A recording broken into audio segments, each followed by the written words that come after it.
নমস্কার, কেমন আছেন সবাই? আমি ইপসিতা, টুইন্স মম কিচেনে আপনাদের সবাইকে স্বাগত। আজ আমি বানাচ্ছি চিকেন কষা। চিকেন কষা বানানোর জন্য আমি নিয়েছি 700 গ্রাম চিকেন, আর চিকেনের লেগ পিসগুলোকে একটু করে কাট করে দিয়েছি।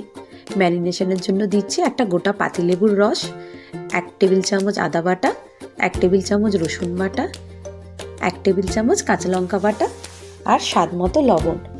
আর দিচ্ছি 1 চামচ হলুদ গুঁড়ো, অল্প কাশ্মীরি লাল মির্চ পাউডার, আর একটু সর্ষের তেল। সমস্ত উপকরণগুলোকে খুব ভালোভাবে মিশিয়ে নিয়ে ঘন্টাখানেকের জন্য চিকেনটা ম্যারিনেট হতে দেব। এবার আমি একটা কড়ায় 4 টেবিল চামচ মতো সর্ষের তেল নিয়ে নিচ্ছি। তেল গরম হলে দিচ্ছি 2টো তেজপাতা, একটু গোটা গরম মশলা, আর অল্প চিনি। চিনিটা একটু বাদামি রং হয়ে গেলে দিয়ে দেব আগে থেকে কুচিয়ে রাখা 4টে মিডিয়াম সাইজের পেঁয়াজ।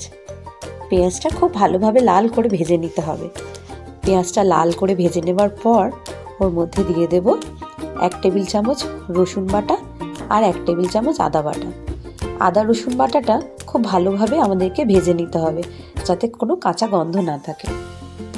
আদা রসুনের কাঁচা গন্ধ চলে গেলে আমি দিয়ে দিচ্ছি একটা কুচনো টমেটো, আর টমেটোর মধ্যে দিচ্ছি অল্প একটু লবণ। লবণটা দিলে টমেটোটা তাড়াতাড়ি গলে যাবে। এবার আমি দিয়ে দেব ম্যারিনেট করে রাখা চিকেন দিয়ে খুব ভালোভাবে আমি নাড়িয়ে নিচ্ছি।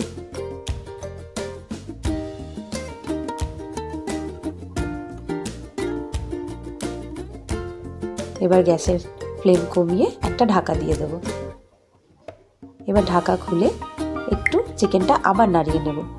এইভাবে কম আঁচে ঢাকা দিয়ে আমরা চিকেনটা রান্না করব।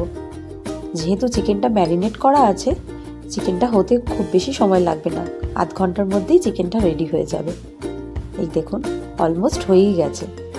খুব ভালোভাবে নাড়িয়ে নিয়ে এর মধ্যে এবার দেব 4টে চেরা কাঁচা লঙ্কা আর একটু গরম মশলার গুঁড়ো।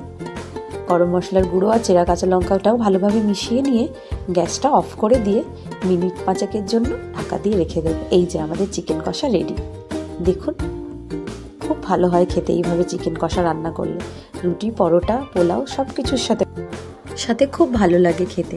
ভিডিওটি ভালো লাগলে অবশ্যই লাইক করবেন, আর চ্যানেলে নতুন হলে সাবস্ক্রাইব করে দেবেন। আজ আসি, আবার দেখা হবে পরের একটি ভিডিওয়ে। সবাই সুস্থ থাকবেন, ভালো থাকবেন।